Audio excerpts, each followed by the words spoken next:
Coming up on this episode of Nintendo Cartridge Society, we spend a full year stripping motion controls out of this podcast. It's dangerous to go alone, so the Nintendo Cartridge Society goes with you.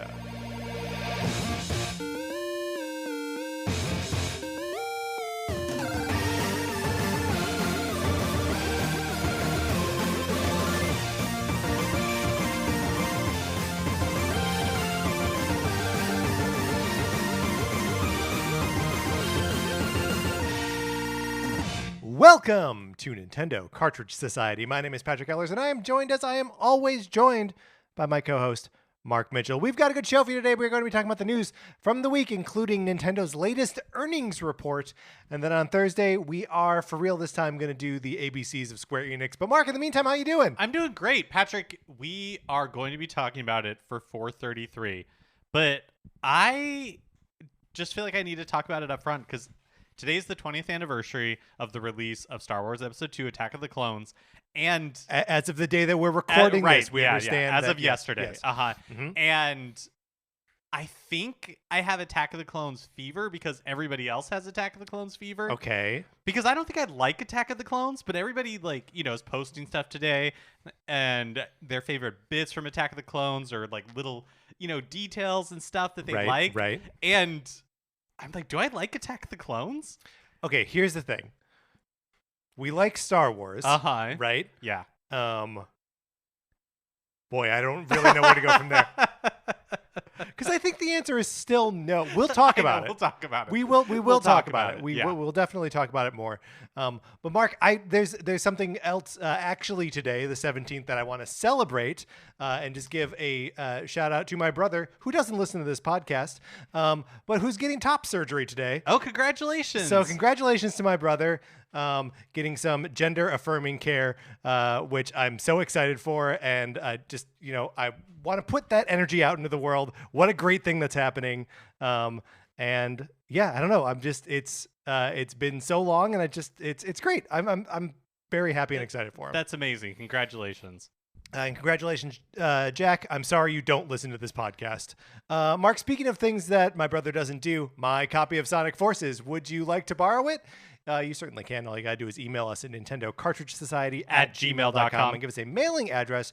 We can send you my copy of Sonic Forces. You play it for as long as you want, which could be a zero amount of time, could be no minutes. And then you send it back, and I pay for postage both ways.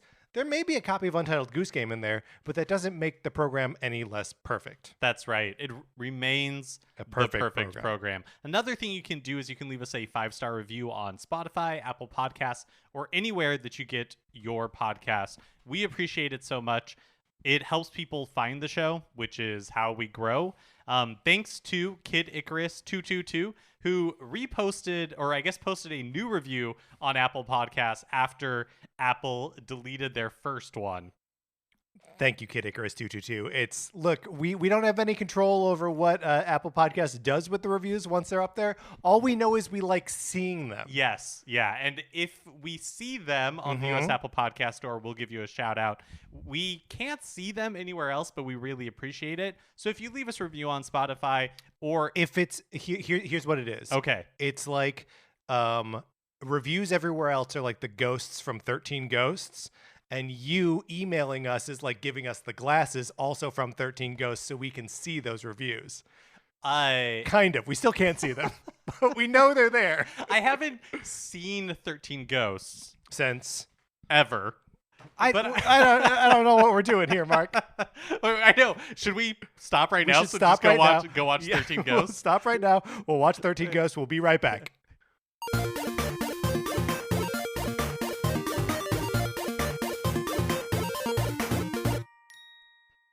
Okay, I completely understand it now. Thank you. I agree with you that I don't know that the metaphor holds, but it's a strong metaphor. Thank you. And I think we can go with it. So if you leave us a review on any other store that's not the US Apple Podcast Store, you're like the ghost in 13 Ghosts and we can't see you. Right. But if you should provide us with the glasses so we can see you, and the glasses in this metaphor is emailing us or hitting us up on Twitter. So that way we can give you a shout out. We can give you a shout out. Yeah, it's a perfect metaphor, and I'm glad we stopped the show to watch 13 Ghosts. Also, Mark, everyone should get on our Discord. We're having a nice time talking about Nintendo stuff. It is a private Discord, so you must be invited to be part of the Nintendo Cartridge Society. So email us, hit us up on Twitter. We'll let you in so we can keep talking about fun stuff. All right, Mark, are you ready to get into what we have been playing this week? Let's do it.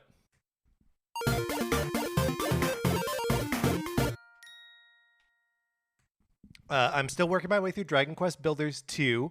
I'm sort of proud of myself for still playing this game.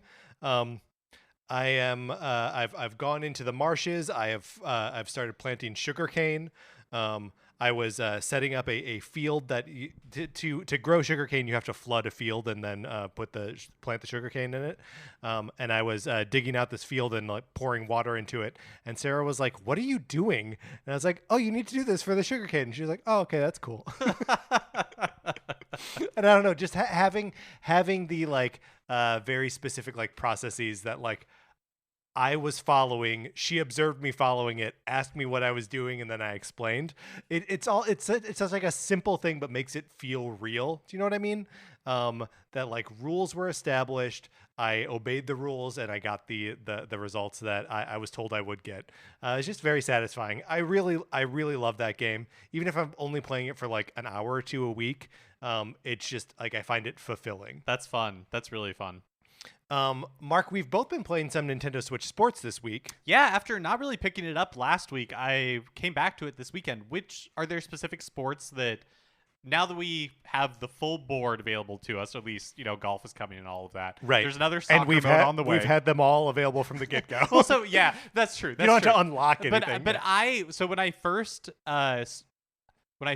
started it up, when it came out, I did not play soccer. That was the one that I didn't check out. Now, were you randomly selecting things, or were you specifically avoiding soccer? I for whatever reason doesn't like soccer. Mark doesn't like soccer. No, I don't even think it was that. I think in the limited time that I was playing it, I was like, I'll check out volleyball, I'll check out this thing. And then after you and I talked the first week, your impression of soccer was my impression of volleyball, where it was pretty complicated. You weren't very high on soccer, so I was like, right. Oh, maybe I won't worry about it. But this past weekend, I finally checked it out, and I really like soccer a lot. I think it might be my favorite sport in Nintendo Switch Sports right now. Yeah. I think it's it is more complicated, than a tennis or something like that. But to me, it's more intuitive than the volleyball controls, which I think require there's just more moves to remember. Whoa, that's wild. Sarah was also having a hard time wrapping her head around the volleyball controls, and to the point where she was starting to get a little bit I don't want to play this. She wasn't saying that, she was being a good sport about it, but I could tell. And I was like, well, it's just just do the motions as though you were really playing volleyball. Bump, set, spike, and she was like, I don't really know how volleyball works. It was like, oh, okay. All right. So, Mark, let me ask you, do you know how volleyball works? Yeah, I think I understand the concept of volleyball, but maybe now I'm second guessing myself. I think for me, and again, I only played it that one time, it was maybe not. But there's just too many potential actions, right? There's bumping, there's setting, there's blocking, and there's spiking. Right. And it just seems it's all just too much. I just don't want to worry about it. but it always happens in this order: bump, set, spike. Right. Bump, set, spike. And if you're on defense, block. Yeah. Okay. But soccer, yeah. I think I've just really been enjoying it. It's 4-on-4 soccer. I've never had. You asked how many people were in it. I never played a match that wasn't 4-on-4. Okay. That wasn't full teams. Yeah. If you're doing it online, I think it always matches you with full teams. But if you are playing locally, you can either do. I think there's 1-on-1, but there's definitely 2-on-2. That the field shrinks to match the number of players on that field. And I just you mentioned that this wasn't really an issue for you, but like I did find that there were times in those like 4-on-4 soccer games where like I was hanging out over like either on the offensive side or defensive side, kind of just wherever everyone else wasn't, waiting for the ball to get like back over to me, and just that downtime being kind of a bummer. Oh yeah, no, I totally know what you're saying, because there definitely are moments where if you choose to hang back, which actually makes a ton of sense, because most often, you know, people will swarm the ball, but that just means the goal is wide open, whether you're on offense or defense. And so I found myself hanging back quite a bit to play like that kind of like goalie position. But in the matches I was in, and I played maybe like 6 or 7 matches, there was never so much downtime where the ball wasn't pretty quickly, you know, within like 15 or 20 seconds, either getting scored or like making its way back. So I didn't find it to be too bad. I think the game is really smartly designed. Like you're either, if a team is up like 2-0, then the ball becomes like a golden ball and it's worth 2 points. Yes. And so you can, if the team that has 0 points scores, if the game is tied, so it catches them up really quickly. But if the team that's up by 2 scores, the game's just over. Yeah. And so it keeps the matches going like really quickly. I don't know. I'm super into soccer on Nintendo Switch Sports. I think it's a ton of fun. I also think that I now realize that the game mode that the leg strap is for doesn't exist yet. Okay, we're sure of that. The shootout mode does not exist. It doesn't exist, or at least I don't know how to access it. I mean, I think you would have to access it specifically, and I think it's just a single player thing at the moment. So you would have to like be playing by yourself, not online, select soccer, and then select the shootout mode. Oh, okay, so then maybe I'm not confident that doesn't exist, because I've only played online. We're in a house with your Switch right now. We could check it out right now. We watched 13 Ghosts already. You're right. Maybe after we record. But anyways, yeah, I'm super into soccer. If people want to play online, that'd be great. Sorry, one more thing I have to say about it is Do you do a lot of headers?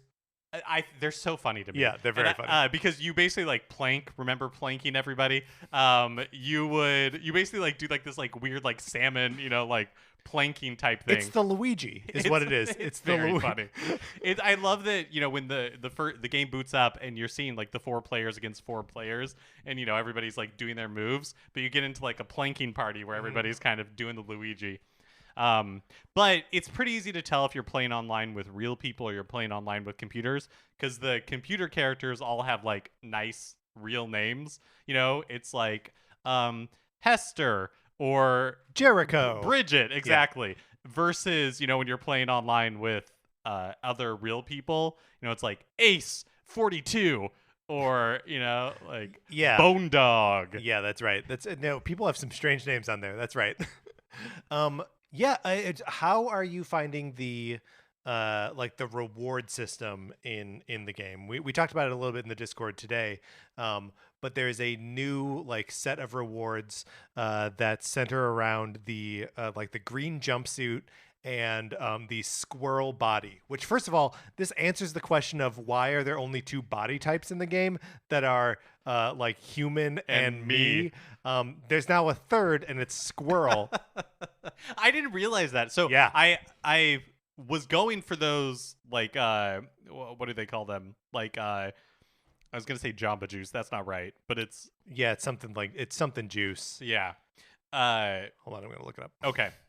I was going for those rewards because I wanted the kind of like green Hawaiian shirt and like the green bucket hat type thing going on. So I got those. I didn't realize that juice smoothies. That's what it is. The Lotus juice smoothies. Yes, that's right. I didn't realize that the cat person. It's a squirrel. Oh, sorry, the squirrel person. I understand your confusion. It's purple, but I didn't realize that the squirrel person was like a body type that you could earn if you get all of the other items. I'm torn a little bit like on the randomness of getting the items. I kind of wish I could just pick the ones I wanted, but there is something interesting to the randomness of it. Yeah, I mean, I wish you could like weight it towards like, oh, I want reactions or I want hats or whatever. Because like I do badly want more reactions. because I love spamming reactions.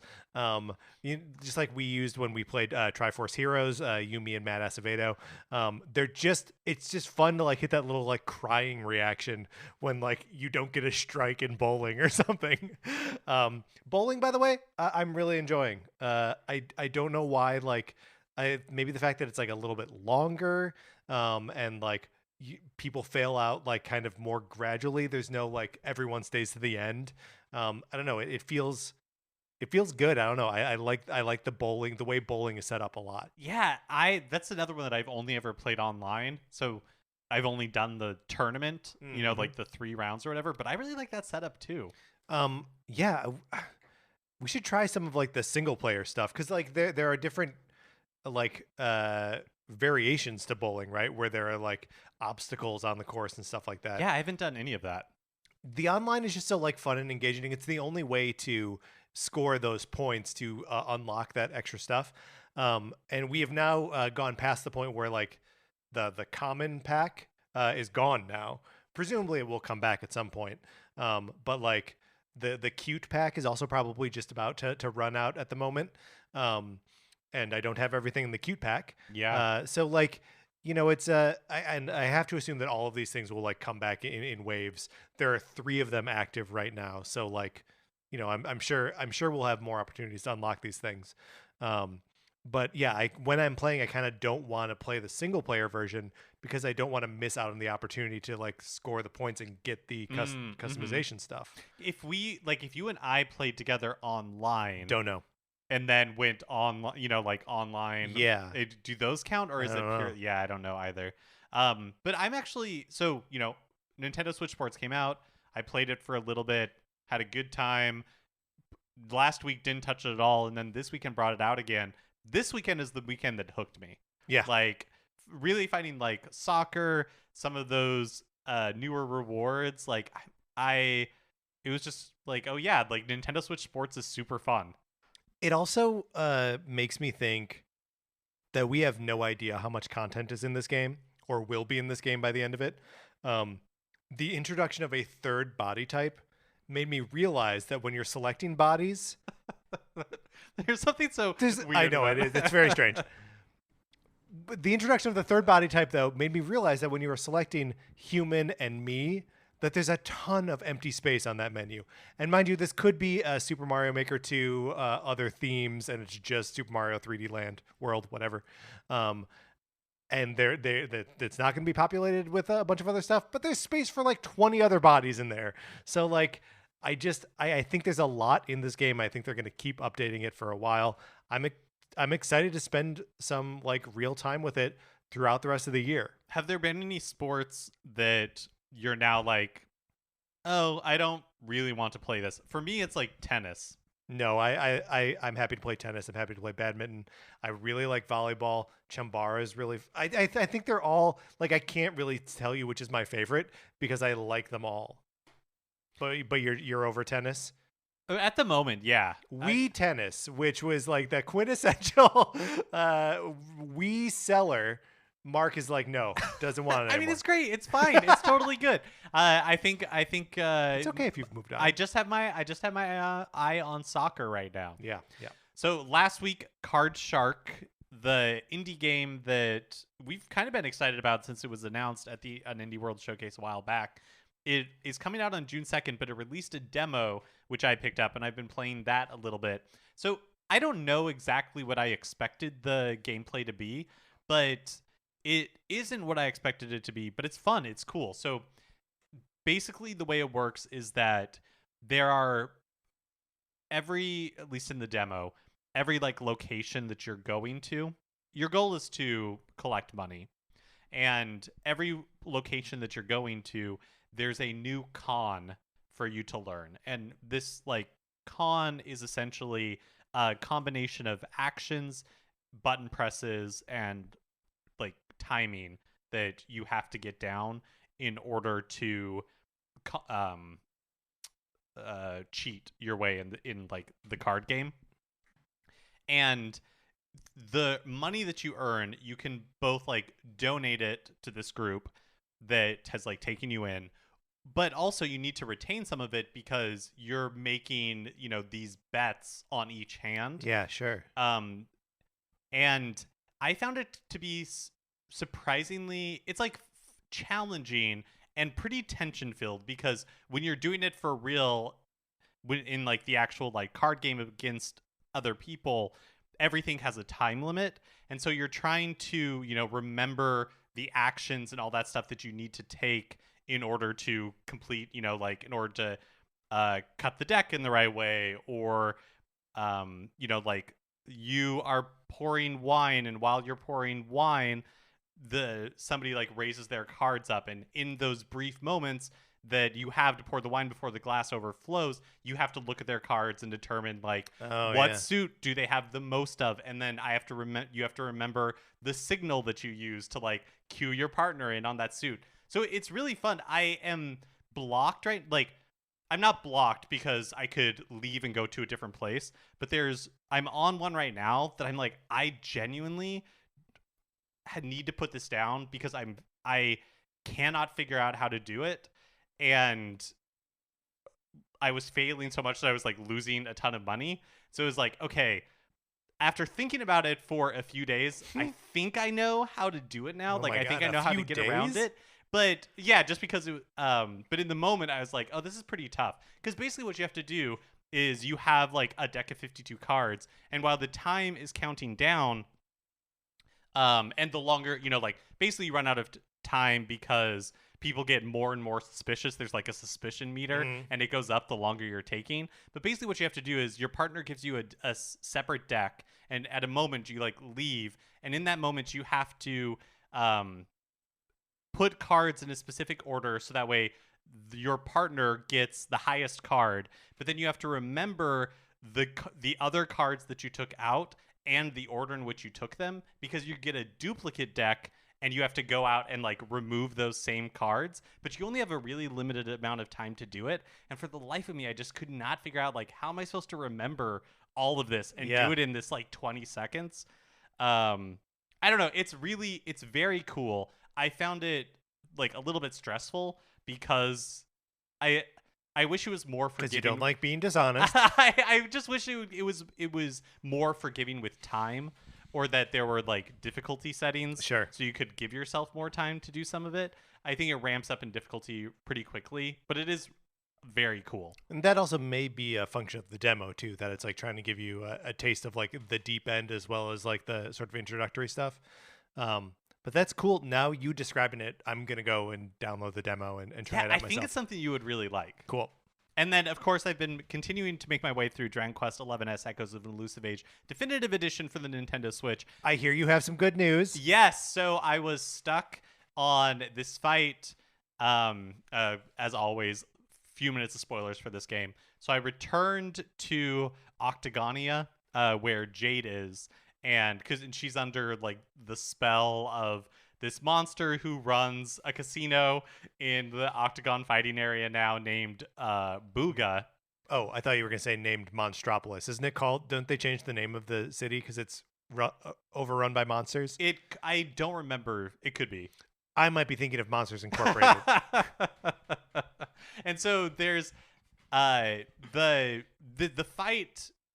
Like the culmination of it is really difficult because you fight Jade in her like entranced form first, and then you immediately go into the Booga fight, and Booga saps MP from you, so you can't heal. Your characters aren't able to like do their special moves very well, and because you just run out of MP. Yeah, I failed at it the first couple of times I tried, and so I went back out into the world and spent a few probably like hours going like 5 levels up, and then went back and was leveled enough that I could just kind of burst him down. Yeah, just kind of brute force him. And I was able to get some more like points so I could buy some more abilities for my characters. But I was lucky because I was in an area that had I can't remember what exactly they're called, but they're like the liquid metal slimes. And so often when you encounter them in battle, they'll run away. Yes. But if they stay and you're able to defeat them, they give you 30,000 experience XP. points. Yeah, which is huge. Yeah, so like I was very quickly able to level up because I'm at the point where it takes 36,000, 40,000 points, experience points to level up one of my characters, and it's difficult to find enemies that each give you more than 1,000 XP, so it would have taken me forever to level up. So I was lucky, or I guess maybe that was like good game design that those were in that area. Okay, so you've finished up with Octagonia. Where are you headed now? Okay, so I got back on the ship, and I'm going back to Sniffelheim. Yeah, you are. And you are. And Eric, we found Eric in the ship as a stowaway. His memory is wiped, and we just, went underwater to get past the golden iceberg that was blocking the entrance to Sniffelheim, and that's where I put the game down. So that's where I am right now. Great. You're headed into one of the all-time great story beats. Excellent. Followed by another one of the all-time great story beats. I'm still missing the sisters. So, and Eric's not like in my party yet. Right, so right. I still need to do whatever Eric's deal is, and then I need to go get the sisters, and then my party will be together for now. Yes, it will. Mark, we shan't say any more about it for fear of ruining someone's experience, particularly yours. But that's what we've been playing this week. Let's get into the new releases and what we might be playing next week.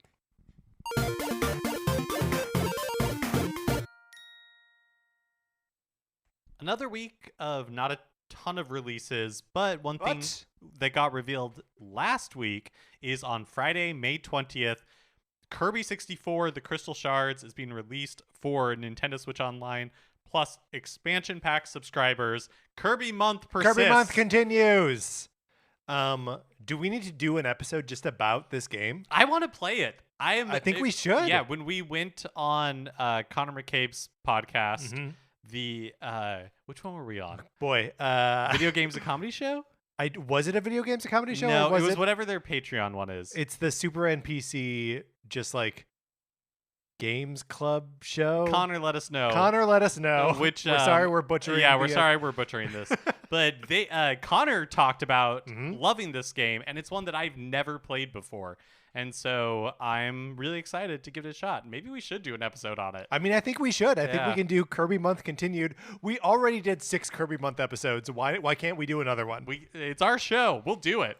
Here's another thing that we wanted to just bring up because we are quickly approaching the end of credit card payments being accepted on the 3DS and Wii U eShops.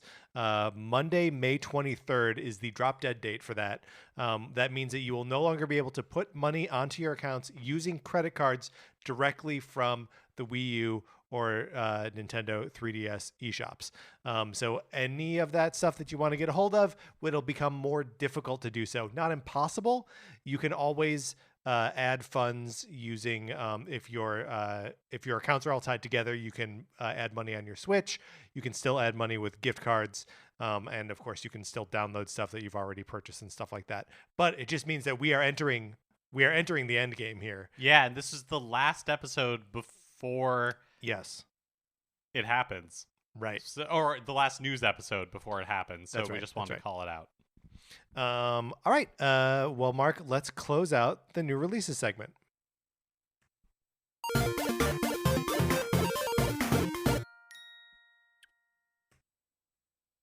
Which brings us to a regular segment on our show. It is time for 433. In 1952, American composer John Cage wrote a piece called 433, wherein a performer or group of performers didn't play their instruments for 4 minutes and 33 seconds. For the purposes of this show, our instruments are talking about Nintendo. So, for the duration of one performance, 433, Mark and I will talk about something not at all related, thus fulfilling the contract of the piece. Mark, you already teased it up top, but today is the 20th anniversary of the release of Star Wars Episode 2, Attack of the Clones. So we're just talking about Attack of the Clones. What are your feelings on this movie, Patrick? I think it's the worst Star Wars movie. I think it might be too. I think, I mean, it's possible that Rise of Skywalker gives it a run for its money, but I think it's just so bad. The thing is, and this kind of happened with Phantom Menace as well, where so much, like at this point, 20 years have passed, and the things that really used to in the lead up to the Rise of Skywalker, I watched all of the the movies again, and it had been a while since I had done that, and it was still really hard to get through Attack of the Clones. But I mean, at this point, it's like the only one that I think of the prequels that is like really hard to get through. Yeah, I agree. Like, I think Revenge of the Sith like has its obvious merits, and Phantom Menace is like maybe awesome. Like all normal complaints apply to it. Yes, the acting is wooden and bad, but there's so much spectacularly good about Phantom Menace that like. Yeah, it's just hard to ignore that. I think in the past 20 years, the prequels have become so many people's Star Wars. Yeah. And it has become just like so much more of a part of Star Wars. We have so many novels and, like good expanded universe stuff that feels Clone in a Wars. lot of the gaps that didn't like necessarily make sense in when it first came out. I don't know. I look on it with a lot more fondness now than I did at the time. And actually, my memory is I liked Attack of the Clones fine when it first came out. Mm-hmm. And then, because I was totally, I can't remember, I was like a young teenager. And I was totally on it's like a little bit darker than, like Phantom Menace. Jar Jar's not in it. Yeah, hit the road, Jar Jar. Yeah, and then which I mean, like fair also, like, right? Like get out of here, Jar Jar. But like now, like the goofier aspects of it, mm-hmm. I've changed my mind on. Like I used to think that Dexter or whatever his name is. Yeah, Dexter Jetster, right? Isn't it that way? Dexter Jetster. You might be right. I used to think he was stupid too. I didn't understand why this big like slug man had a mustache. I was like, or why it's in like this like 1950s diner. What's up with the diner? But What's now, up with these robot waiters? Weird Star Wars is what I want. Like weird Star Wars was my favorite Star Wars, and so I don't know. I think just time has been kind to it, and it's just been around for so long. It has just become more Star Wars. Yeah, I mean, I think it still doesn't save the like performances of like the lead couple actors, like Anakin and Amidala and even Obi-Wan. Like they all those characters are portrayed really woodenly, really boringly, and it's not. I don't think it's the actor's fault. I think it is like truly just that like the direction of people doesn't make any sense when George Lucas does it, and like the plot of like. Palpatine hires. It doesn't. There's so many layers of Diaz doesn't make any sense, and is based on a typo in the script. Like it makes sense that he was supposed to be like Darth Sidious at one point. Yes. And I have not seen Clone Wars, but in Clone Wars they kind of don't they get into it a little bit more and try to like they like explain it. Right. Yes. Yeah. And like that is the saving grace of a lot of these things is that. You can go back and try to make sense of things that didn't make any sense. Arguably, that's what, like, a passing reference to the Clone Wars in Episode 4, that's what Episodes 1, 2, and 3, like, sort of tried to make sense of. And, like, you can feel that sort of happening in, like, The Mandalorian now, of them, like, trying to make sense of, like, somehow Palpatine returned, right? And, like... how satisfying any of that is, we'll only be able to tell when it's all been played out. But yeah, I mean, I think that Attack of the Clones has benefited tremendously from the material surrounding it. Tremendously. I also think that I just have a much greater appreciation for George Lucas than I did when these movies came out. I think he's a genius.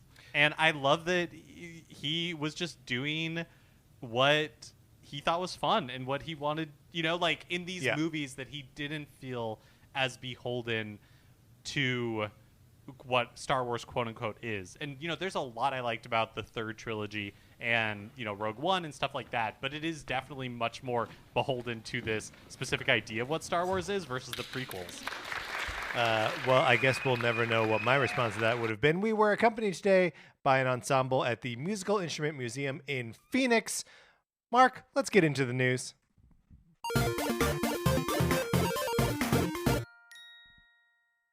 Okay, I looked it up because I didn't want Connor to be mad at us. Not that we're afraid of Greg Smith, but I don't want to have to be afraid of Connor McCabe either. Right. Our list of enemies grows long. I think it's just super NPCs. Okay. Was the podcast we were on. And going, I think it's this. Yeah. That's going to stave off Connor's wrath. Connor, you can still write in, let us know. We'll tweet out a link to it. Last week, Nintendo released their earnings for the fiscal year that ended in March 2022. The Switch has sold 107.65 million units. This makes it the 5th best-selling video game console of all time, worldwide, behind the PlayStation 2, Nintendo DS, Game Boy/Game Boy Color, Nintendo counted those two together, and PlayStation 4. Huge. It's about 10 million between it and PlayStation 4 worldwide. So probably by the end of this upcoming fiscal year, it will be the 3rd best-selling because then Nintendo expects to ship 21 million Switch this year, which is, to me, insane for a console's 6th year. This last year, they sold 23.06 million. Wow. And I know that like PlayStation just revised their, or they changed their projections to be selling more PlayStations in the next year. Yeah. But even that is below 20 million. And it's all obviously based on what they can manufacture. I have noticed that it's not like Switches aren't as hard to come by these days. You can almost always get them for like their retail price. And there was even a little bit where their prices were cut by like $40 at some retailers for a little while until they sold out at that price. But yeah, it's I guess it's just interesting to see that sort of like level out to a place where like they're just generally available. I've been playing a lot more in handheld recently, like with Dragon Quest XI's Echoes of an Elusive Age Definitive Edition for the Nintendo Switch, because I played in just like fits and starts. Yeah. And so it's just much easier to do that in handheld mode than always going to the TV. But so whenever I see that OLED models are available, I'm really tempted. But I also genuinely think we're, like a year away from some new hardware. And so, but I guess a year is a long time. So like a year of upgraded hardware wouldn't be the end of the world. So I don't know. I'm just torn on whether I should get an OLED model or not. Are you tempted to upgrade at all? I mean, kind of, but it's also $350. Like there's no denying that like that price tag is real. And like, I know the experience is very different when you're doing it in handheld mode. You and I both have launch day Switches. We bought them on the same day, like the first hour that they were available on the West Coast. So like we've got the old version, right? So even just getting like a regular Switch right now would be an upgrade. But like I think about what you're saying about like playing Dragon Quest on it. And it makes me think that like there's something to that 2-switch lifestyle. 'Cause like it takes a little bit to start up Dragon Quest Builders 2, right? It just takes a while for it to like load into the game. And I keep turning it off so I can play Nintendo Switch Sports or like when Kirby comes out at the end of the week, I'll be doing it for that. Or for whatever reason. But like if there's just one Switch that like stays on with Dragon Quest Builders and I'm like playing it in bed or occasionally like dropping it into the dock to play on the TV, like that 2-switch lifestyle, I don't know, man. I know. I can totally, because Dragon Quest XI's Echoes of Elusive Age Definitive Edition for the Nintendo Switch also takes a while to start up. Right. Plus, whenever I'm playing in handheld mode and it gets hot, like the fan is constantly running, so the battery life is terrible when I'm playing it. And so that's another reason why I'm like, maybe I should upgrade, because the when I was playing on the TV all the time, battery life didn't make a difference. Doesn't matter, yeah. But now it's like I'm constantly having to go and recharge. Like really, it's like maybe 2 hours at most playing the Dragon Quest game. Dragon Quest XI's Echoes of Elusive Age Definitive Edition for the Nintendo Switch. Thank you. And I have found it's that done. I mean that was true for me too, when especially in hospital waiting rooms over the last month or so, playing Dragon Quest Builders 2, where I would get like 90 minutes, 2 hours into it, and then be like, oh, okay, now I gotta stop and do something else because it eats all all the way through the battery. Yeah, I feel like battery life is really where I'm feeling it. We got these old Switches, man. We do. This is our own fault. Nintendo's offered us multiple solutions, and we've taken none of them. Well, the other reason why I'm like, that's true. We could get lights. We could get, like a Nintendo Switch Lite or something. Or we could just get the new Switches. Right. But again, that's $300. Yeah. Like, that's not nothing. The other reason why I'm thinking about this is because, I have been putting more time in the last few months into my Nintendo 3DS than I really did most of the Nintendo 3DS's life. And I am still rocking my Nintendo 3DS XL, the Year of Luigi, Partners in Time edition. No, Dream Team. Yeah. Mario and Luigi Dream Team. Yeah, edition. And it's been long in the tooth for a long time now. But I totally missed my opportunity to upgrade to a new 3DS or a new 2DS, which is probably what I would buy. And now they're impossible to get and extremely expensive when you do. Like, occasionally they'll show up on the Nintendo store refurbished, but they go in like 10 seconds. Yeah. How expensive are we talking here for the resale on these things? I don't know. I think like at least what they were going for new, if not more.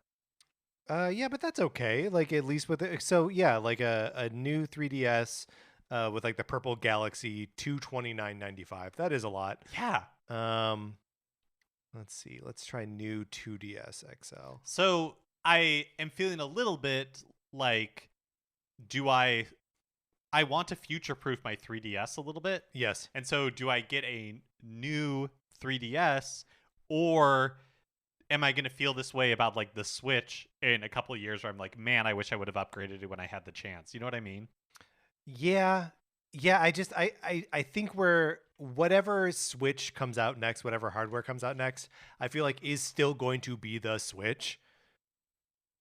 But I hope that's true. I don't has like know backwards that's true. compatibility with all of the current titles. Yeah. I really hope that's true as well. Here's the thing with looking at other or people reselling new Nintendo 3DSs or 2DSs is that you don't really see any still in box, which means that who knows how beat up that bottom screen is, right? Right.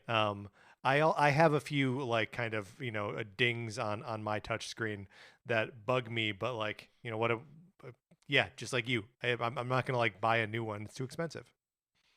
Another highlight from Nintendo's earnings: 39 games sold over 1 million copies in the last fiscal year, and 13 of those are from third-party developers. Wow, that's a lot of software. How many? So okay. Dragon Quest XI S Echoes of an Elusive Age Definitive Edition for the Nintendo Switch. Is that on that list? We don't know. They didn't share the list for third parties because I don't think they share like their sales. I think we can assume Monster Hunter Rise is on there. We can assume that Mario plus Rabbids Kingdom Battle is on there. Well, no, sorry. So this is just in the last fiscal year. It sold 1 million. Oh, okay. I see, yeah, I see. Not over the lifetime of the Switch. Got it. So yeah. So what? Yeah, just this last year. Unknown. I don't know. I don't know either, but that is, I mean, probably Minecraft, probably some of those like evergreen Sure. heavy hitters, but that's still pretty that's remarkable. Still 13 games, yeah. With the earnings release, Nintendo holds a question and answer call with investors, and sometimes we get some interesting details out of these calls, but this one was really short and surprisingly dry. I mean, it's almost as like they're saving something for a Nintendo Direct style presentation Tuesday morning, June 14th. They did talk about the transition to a next generation, kind of. So basically, in a response to a question about the Switch's software lineup this year being pretty stacked for a console's 6th year on the market, and also how Nintendo intends to smoothly transition to a new console generation whenever that happens. Because the question specifically is like, hey, historically these transitions are pretty rough. So, how are you thinking about these transitions? The transitions to the Wii and to the Switch were not rough, but yes, I get the general sentiment. Yeah. Or I guess, they're on such this like TikTok cycle where right. It's either goes really well or just really like poorly. Really horribly. Shintaro Furukawa, who's Nintendo's president, said, quote, "We have already announced some software titles that will be released through next spring. Unlike in the past, even though Nintendo Switch has gone through 5 years since its launch, there is still a rich lineup of new titles to be released. The biggest reason for this is that, thanks to the smooth launch of the Nintendo Switch itself, we have been able to concentrate our development resources on one platform. On the other hand, looking back on past experiences of generational change, such as the change from the Wii and Nintendo DS eras, we recognize that one of our tasks is ensuring the transition to future generations of hardware is as smooth as possible. To that end, we are focusing on building long-term relationships with our consumers through Nintendo accounts. While continuing to release new Nintendo Switch software for consumers to enjoy, we aim to maintain relationships across hardware generations through services that utilize Nintendo accounts and by providing opportunities for them to experience our IP through other non-gaming channels." Interesting. So what Nintendo accounts is he referring to here? Is like to your subscription to Nintendo Switch Online plus I think expansion so. pass? Yeah. And also just like your normal thing where you're getting gold and platinum points? Right. Which I guess you're also creating, if you're linking a mobile game that you're playing to your Nintendo account. Or if you're just like doing stuff on Nintendo websites, like because you can earn platinum points that way. Yeah, that's true. Strange though, to think that like that's the unifying thing that's going to carry it just people doesn't over feel that strong to the next generation. Yeah, it doesn't. It doesn't feel like there's anything that's sticky unless in my opinion, having these games that you've purchased tied to your account, and if you carry your account over to this new console, then these games come with you. Like that's sticky. But if it's just you earned like 600 platinum points, yeah, I don't know what good that does. I mean, 100 more platinum points, so you can get yourself a set of coasters that aren't very good. But like, as long as whatever Nintendo puts out next is compatible with Joy-Con, as long as Joy-Con can like connect to it, it should be able to play everything that the Nintendo Switch can play right now, right? Like it's not in the same boat as say the Wii U, which had this very specific gamepad thing, or even I guess it is similar-ish to the Wii in that like as long as the Wii remote could connect, you could carry that kind of stuff forward, which is why the Wii U is so easily backwards compatible to Wii games, right?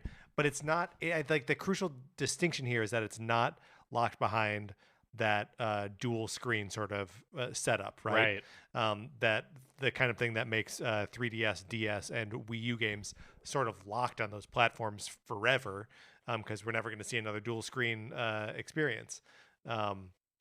So yeah, that makes sense to me that they would be saying that these games are tied to your Nintendo account, and you can expect to see your Nintendo account in its totality represented on the next thing. I don't have total faith. I don't either. In that, but it feels like it has to be true. I struggle to think of what Nintendo could do or come up with that would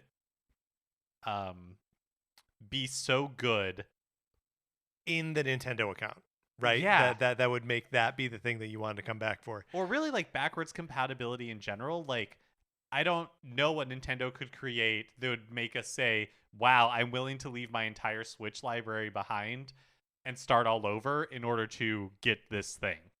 Yeah.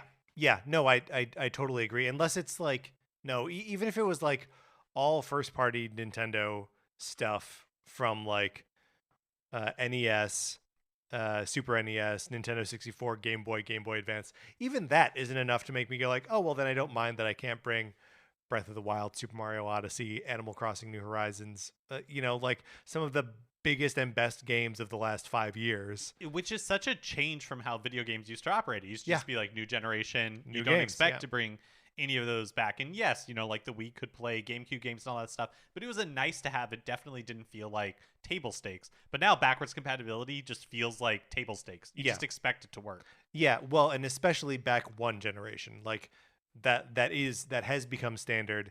That is what both Sony and Microsoft did.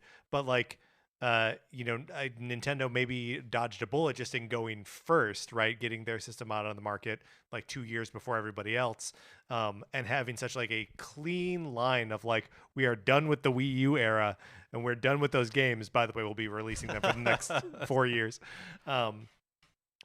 that like they weren't held to that same sort of standard. Right. And you know, like it also in some extent like makes sense too. Just like the Wii U was still very much like about the physical games, and you can't put discs in a Switch. You can't put discs in a Switch, Mark. But yeah, like it's obviously it's the like the legacy like eShop libraries, the virtual console libraries that are most missing from current Switch. If they like started putting the other game libraries on there like via virtual console and still just left these 4 libraries that are already on there as like, no, those are always going to be part of like subscription services, whatever, I think they do really well. I think they would too. Especially if they were like, this carries forward, these are always connected to your Nintendo account. Well, that's the other thing is, you know, we talk about there were rumors of Game Boy and Game Boy Color games coming to Nintendo Switch Online. But I also feel like we're getting to the point, this will be the Switch's 6th year, where does it make sense to continue adding these to the Switch subscription service if all of this stuff isn't just going to carry over to the next console? Yeah. Yeah, I mean, right. At what point do you stop adding to a system that you're going to be sunsetting, right? Yeah. Like, well, and also, like, I think all of this is like, we said this about the Wii too. So like, you know, whatever, anything we say is probably wrong, but like, I can't imagine them at this point dropping the branding of Switch, right? Like whatever they put out next is going to be a Nintendo Switch something, or a new Nintendo Switch, Switch Advance, Super Switch something. I know. Switch U. No, I completely agree. It just makes sense to me that the Switch is such a great concept that I don't really know what they don't really need to mess with anything. Right. You just need to make it, it's not even that I think thinking of it as making the Switch more powerful is not the right lens in which to view it. It's really just future proofing the Switch. That is what whatever the next iteration of Nintendo hardware needs to do for right now. Maybe in 10 years from now, it is time for a new concept, and the hybrid model is just like something that everybody's doing because technology has advanced to that point. Right. All of our phones have a PlayStation app and an Xbox app. So you need to do something different. But for right now, it's like, I think you just need to ensure that the Switch can continue for the next 10 years. And that just means making it more powerful. We've talked before, we've done episodes before, like predicting what the next like revision of the Switch is going to be. I think as early as like 3 years ago, we did predicting it. But I think all of our predictions are generally pretty safe things, right? Like more powerful this, better this, whatever. The next time they put something out that like a new piece of hardware, it's going to be something we can't predict, right? It's going to have a feature that we can't anticipate. Yeah, for sure. 'Cause that's just the way that these guys operate. And I think you're right. I just worry in the same way with like the Wii to Wii U that it'll be like gilding the lily a little bit. And why mess? It is totally possible, like you're saying, that there is something that they will come up with that you're like, this makes complete sense. I'm so glad we have this. It opens up a whole new form of gameplay and all that kind of stuff. And I hope that that is the case. But I hope that we're just not changing for change's sake, which the Wii U kind of felt like. Right. Well, but the Wii U is also them like making a stronger Wii, right? Like in a lot of ways, like, yeah, there's the gamepad too, which, you know, is its own thing. But like just the fact that it was still relying on like motion controls for a lot of stuff, but HD graphics for the first time ever and just having more processing power.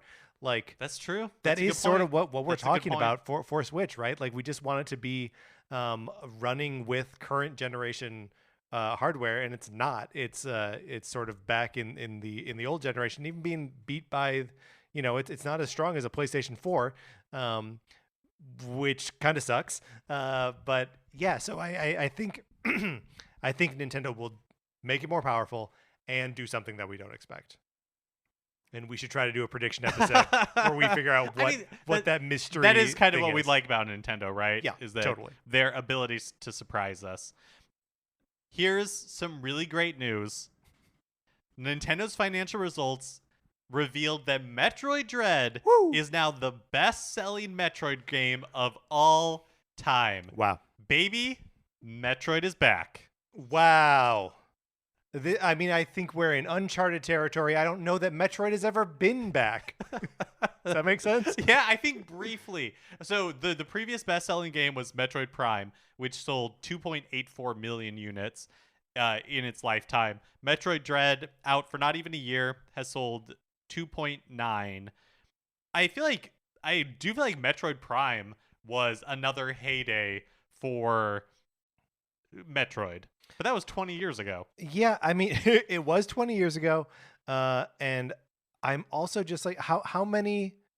Hold on, all-time sales numbers. I'm looking up how many GameCubes there are out in the wild.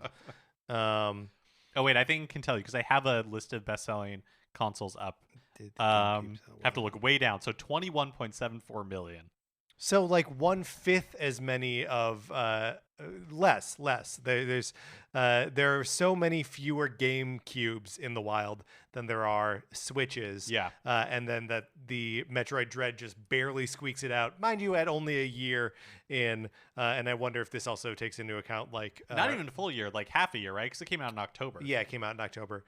Yeah, my point is, and it still has legs. It'll still sell for a while, but like.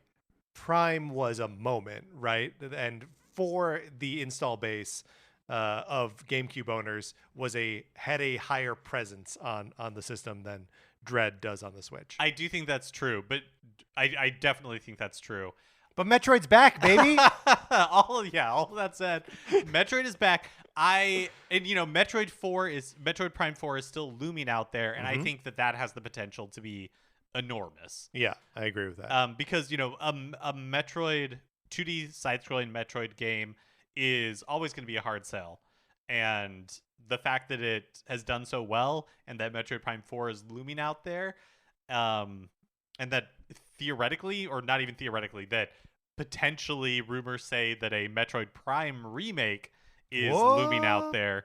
So I don't know. I think Metroid could be big. I hope that they're able to build on this momentum. Because, like you pointed out with Metroid Prime, we've had pops before, but then quickly becomes fallow again. Quickly disappears. Yeah, I mean, it is cool to see that, Dread is almost at 3 million now. That makes it like, Nintendo has so many, as you pointed out, 39 games that have sold over 1 million copies in the last year alone, right? That, like... This brings it like sort of above that tier of like the about 1 million sellers, right? Which is, not to speak ill of those games, but like to sell almost 3 million copies, that's a lot. It's up into the, it's not up into the Pokemon or Breath of the Wild or Animal Crossing and Mario Kart 8 tiers, but it is higher. Yeah, definitely. Last week also saw the April 2022 North American video game sales report from industry analyst NPD. Lego Star Wars: The Skywalker Saga was the best-selling game on all platforms in April. Congratulations, Lego Star Wars: The Skywalker Saga. Kirby and the Forgotten Land and Nintendo Switch Sports were numbered 4 and 5, respectively. And reminder that the report doesn't include digital download numbers from Nintendo, so that's just physical for both of those. Also, in the US, the Switch has now sold more than the PlayStation 4 and is the 4th best-selling console of all time behind the PlayStation 2, Xbox 360, and Wii. The 6th best-selling if you include the Game Boy and DS as well. So It's interesting to see the differences between worldwide sales and like North America sales. Because if you do North America, then there's an Xbox in the list. There's an Xbox, like second best-selling of all time. And also worldwide, PlayStation 4 is still ahead by like 10 million units or 15 or can't remember what I said earlier, 20 million, I think. No, 10 million. So, but in Japan, the Switch outsold the PlayStation 4 a long time ago. It is now in North America outsold.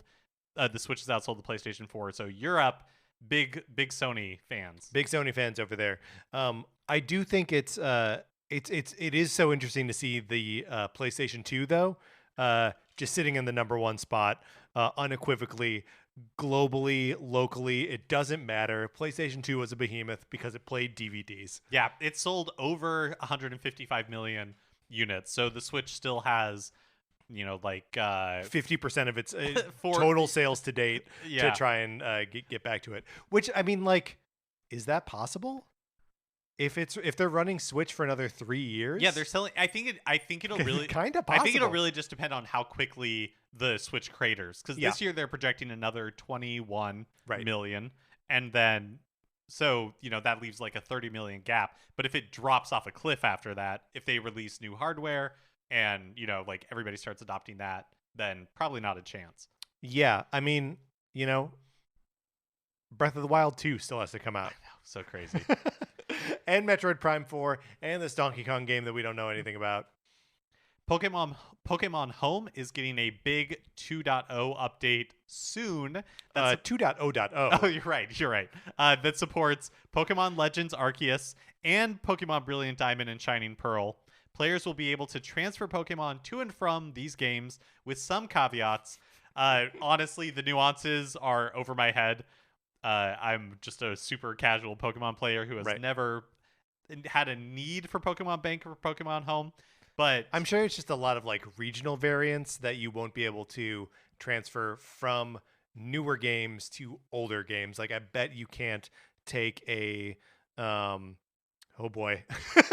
I'm venturing into uncharted territory here. Okay, so in Legends Arceus, you are in the land of it's the Sinnoh region, right? But it's before it's the Sinnoh region, Yeah, right? I won't be able to. So you won't be able to take that variation of Chimchar or whatever and bring it back into like Sword and Shield because it didn't exist at that point. Right. They talk about how there are different like Pokeballs in Arceus that don't exist yet, or that like don't exist in Sword and Shield or whatever because it's so ancient. That makes sense. And so they have rules and ways to account for all of this. It's just way over my head. This bit from the announcement seems to sum it up best, though. Quote, transferring Pokemon to a game they were not originally caught in may cause certain changes to known moves, level, and what type of Pokeball they were caught in. It's the Hisui region. Okay, there we go. There we go. I was never in a million years going to get that. I would, but only because I was going to look it up. We've been talking about recent reports of poor treatment of contractors at Nintendo of America and a complaint that was filed with the NLRB, the National Labor Relations Board. While Nintendo hasn't really commented publicly on these latest reports that came from GameSpot, IGN, other outlets, Axios reported that Nintendo of America President Doug Bowser did send a message to staff internally, and they published excerpts from the message, which I'm going to read now.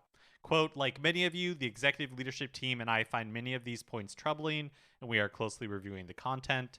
And the message also reiterated Nintendo's, quote, zero tolerance for inappropriate conduct, including harassment, discrimination, or intimidation. It's pretty weak. It's pretty weak and kind of not addressing it at all. It's Nintendo's zero tolerance for inappropriate conduct, including harassment, discrimination, and intimidation. Maybe intimidation a little bit was part of what was being talked about in the pieces by like the Cat Bailey piece on IGN, but not really. Just sort of like a culture of treating the freelancers or the contract people as like freelancers, right, and as disposable. Yeah, a very like us and them mentality. Right, which is definitely different than. And look, I'm glad that Nintendo is stating their zero tolerance policy for harassment, discrimination, and intimidation, but that's not really what it was being addressed there. And that with this the NLRB complaint, Nintendo isn't going to say anything. They're not going to acknowledge a problem should it exist, because that would be admitting fault. And so they're not going to do that. But it's also I don't know. This to me just basically reads like a shrug, right? Like the corporate equivalent of like we have nothing to announce at this time. Yeah, is what it is, right? Like many of you, the executive leadership team and I find many of these points troubling, and we are closely reviewing the content of the complaint, the content of what is the content there. Yeah, it's not. We are closely reviewing our practices and policies, which would be like that's at the very least sounds more actionable, right? Right. So I don't know. This is one where we just need to sort of like pay attention and see if there are any like changes that come out of this. But I don't even really know how we would be alerted to that. Yeah, I mean, hopefully, best case scenario, which I don't know would ever happen, is they really take a lot of this feedback to heart and they do make a lot of changes, and there's a follow-up piece in a year that's like, wow, Nintendo really turned it around and is now a gold standard and a leader in this category. I just it just feels like a lot. Call me in a year. Right. Finally, the HD remakes of The Legend of Zelda, Wind Waker, and Twilight Princess are some of the few Wii U exclusives that haven't made it over to Switch at this point. But it feels like Star Fox Zero always was one of the few. There's a handful. Star Fox Guard. It feels like there's persistent rumors that they're going to make it over to Nintendo the Switch at Land. some point. I was almost like, oh no, I have to give up because I can't think of another one. The company Tantalus was responsible for the Twilight Princess remake and last year's Legend of Zelda Skyward Sword HD on Switch. On the Fragments of Silicon podcast, Tantalus CEO Tom Crago said Nintendo... Sorry, Tom. I didn't mean to pronounce your last name incredulously. I don't think that's this guy's last name. Crago. Tantalus CEO Tom Crago said Nintendo hadn't approached them about bringing Twilight Princess HD to Switch. What does that mean? Well... That just means that they haven't been working on it, or at least he's under enough of an NDA that he has to say that he hasn't been approached. Right, but like you could, people hedge that all the time. They're like, sure. I can't comment on that. We would love to see it come to the Switch, but yeah. But yeah, doesn't mean that it isn't happening. Just not handled by Tantalus, presumably. Right. Well, and you got to remember that there are two HD Zelda games that are still like sort of out there in the wind. Wind Waker and Twilight Princess. So maybe Nintendo is internally putting them on one. And I can't remember. Cart? It sounds like Tantalus didn't do Wind Waker. Was it done internally by Nintendo? Do you know? Yeah, I don't know. I'm not sure either. Do you? Normally we get one Zelda thing a year. Mm-hmm. Do you think that Breath of the Wild 2 was intended to be that thing, and so we won't get anything in 2022, but we'll be getting it, Breath of the Wild 2 in early 2023? Or do you think there is something Zelda coming this year? Oh, is there a Zelda something coming this year? I could see no. Yeah, I'm not sure where they would slot it at this point. Can we do all of the years since the Switch came out and just say what the Zelda thing was that year? Let's try. Okay, 2017, Breath of the Wild. 2018, I'm already at a question mark. Was that it may have been like Hyrule Warriors Definitive That's Edition. what I think there. Yeah, because there definitely was a Hyrule Warriors on Switch. Okay, and then 2019 is Link's Awakening. 2020 would have been Hyrule Warriors 2, right? Age of Calamity. Yep. And then was that 2021? I think it was the end of 2020. Okay, then what was 2021? Did we get one in 2020? Oh yeah, 2021 was Skyward Sword HD. Great point. We did it. Yeah. And now we're in 2022. Also, the Cadence of Hyrule was in there at some point as well. I think probably 2018. I think Cadence of Hyrule was 2020 because I think it was announced. I just have a memory of watching the Indie World Showcase, or I don't even know that it was an Indie World Showcase. It might have been one of those partner showcases that they were doing during. I think it was an Indie pandemic. World. But anyways, I think it was during lockdown. Okay. So yeah, maybe 2022 is just a year that we won't get year one. without a Zelda. Yeah. My God.